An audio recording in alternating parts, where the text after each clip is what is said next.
heard it's very problematic. Hi guys, welcome back to my channel. Today's video is gonna be books that I'm not gonna read because of reviews. Now, before I get into this video, I just want to say that usually, see, the thing is, I hate saying that I'm not gonna read a book because of bad reviews, but sometimes the reviews are just so bad, you know? And it's like, why would I waste my money if all of these people are saying that it's bad? Here on booktube, people do reviews of books, and I have my couple of booktubers that I tend to agree with on a lot of books. So if they make a review about a book and they're like, I hated it, I'm like, oh shit. It does put a seed of doubt in my mind when other people who I trust didn't like the book.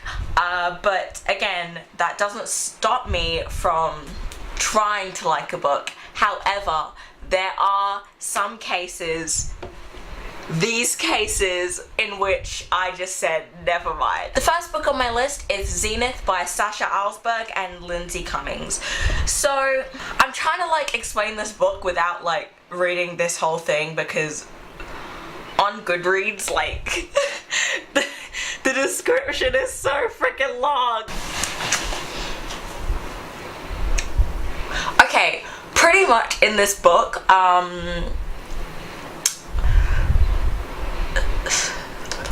so Zenith is a sci-fi and fantasy book, and it is about a group of space pirates, I'm pretty sure. They just basically go on a bunch of missions and shit happens. Shit goes down, and I don't know, it's all a bit crazy. I do like a good sci-fi. I don't know, I don't know, this book, I think I would like the concept. If it was toned down a little bit, I think I would definitely lean towards it. However, the reviews, man, bruh, people either hate this book or they love it. There's a couple in betweeners, but dude, it's just not good. Here on Goodreads, so 29% of the reviews are 5 stars, and 10% of the reviews are 1 star. Now, I know you're thinking, you're probably like, that's not real. I mean, but you know, it's a bit too close for my liking. If I was just going off the Goodreads reviews, then I think I would have, tried it. I think I would have bought it. I would have bought the book, I would have tried the book. However, I wasn't just going off Goodreads. I was also going off YouTube. And you're probably like, why would you do that? Why wouldn't you just buy the book? Because I'm not rich, okay?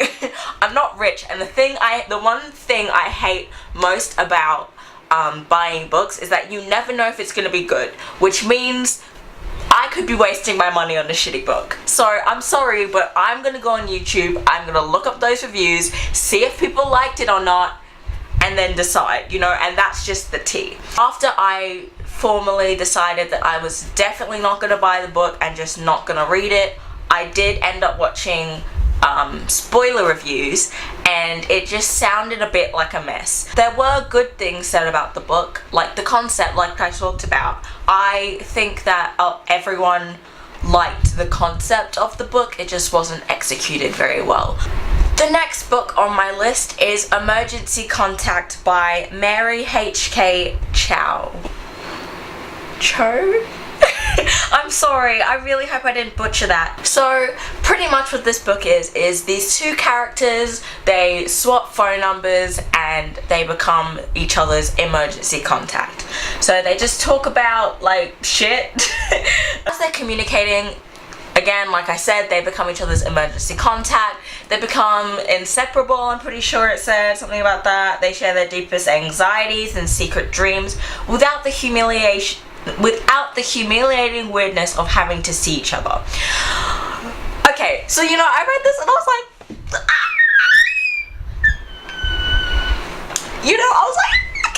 okay, not my cup of tea, but okay, it sounds cute or whatever. I was like, yeah, it could be bearable, I should read it. And I looked at the reviews and I was like, okay, okay, it looks pretty good. I was like, yeah, I might as well read the book.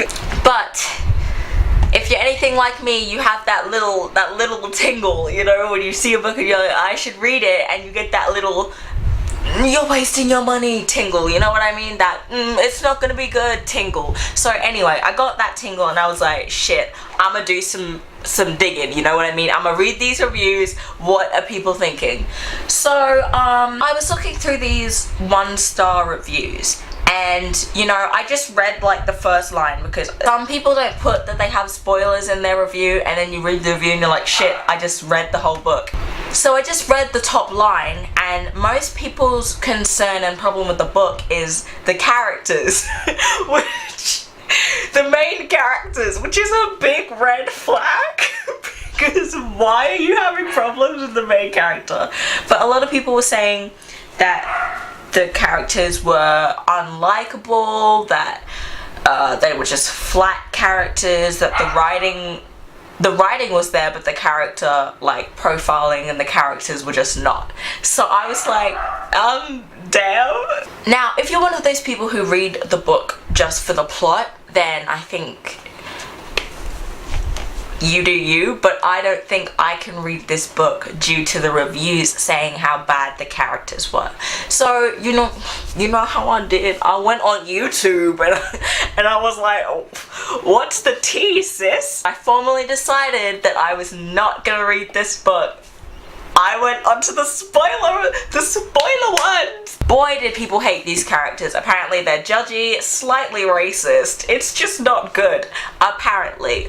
Allegedly. I can't say because I haven't read the book, because I have decided that I will not waste my money. My next book, or should I say books, that I'm not gonna read are the Court of Anything book. Oh shit. The Court of Thorn and Roses, the Court of Mist and Fury, any of the books, I am not gonna read them. Yes. You might be like, what the fuck? You are missing out on such an amazing book, and I can see that. A Court of Thorns and Roses is rated 4.27 stars. A Court of Mist and Fury is rated 4.69 stars. Like, these are obviously highly rated books that people love, but I just don't think I can get into it. Now, I'm sure I don't need to tell you what the books are about. I'm pretty sure everybody on here knows A Court of. I think you all know what the fuck the tea is, but see, I'm interested, but I feel like my standards for it are way too high. Do you know what I mean? I don't know if that makes any sense. Yeah, I don't know if that makes any sense, but my standards for the book is just so high because of how much people love it. And that's when I get worried, because I've heard it's very problematic. I've heard it's extremely problematic. I've heard there's like no diversity, which that bugs me. I don't know if I could do it. I don't know if I could do it. Maybe I will. You know what? If people tell me to, you know, if anybody on here is like, you better fucking read that book, I'll be like, okay, shit, dog, calm down, I'll read it.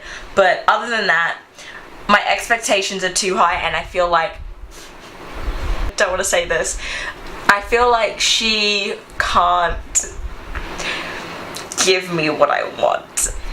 I don't think she's gonna exceed my expectations. I think it's gonna be disappointing. I think I'm gonna get mad at the characters. Yeah, I just don't think it's a good idea. November 9. I will never read November 9.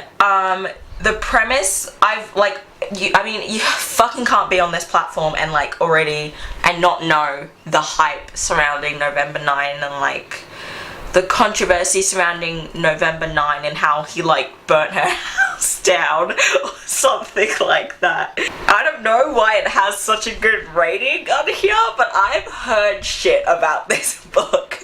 I've heard some shit about this book. I'm sorry, you know, I might, you know what, okay, see, November 9, I just heard that he burnt her house down or something like that, and I'm not here for that, because if it's gonna be, you know, if there's gonna be fucking love in here and he's out here burning her house down, I'm not. But if anyone can prove to me that that's not what goes down, if I'm just hearing wrong, tell me, because then I'll read the book, but otherwise I'm not gonna mess with that. So I've heard. Again, allegedly. I really don't know, because I haven't read the books myself, but I'm not willing to risk it. Like, what was it? What book did I read that someone was like, it's fucking shit, and I was like, don't trust your opinion. Oh yeah, Outlander, the book Outlander. People were I was seeing that people were saying that it was shit, and I was like, fuck you, this sounds like a great book. And I read that shit, I cried. Like, that book was amazing. I'm sorry, I'm getting heated. But don't not read a book because of bad reviews. I'm just saying, you know, sometimes your gut is telling you something. Sometimes your gut is like, hey, not sure about this one, let's just not. And, you know, fucking, it's true sometimes. That's all I'm trying to say. These are the books that I haven't read because of bad reviews. So if you have any other opinions on these books though, please do share them with me. Drop a comment and a like down below, and subscribe to my channel, because I think I don't know what I post, but I'm gonna post more, so you should subscribe. Okay, bye.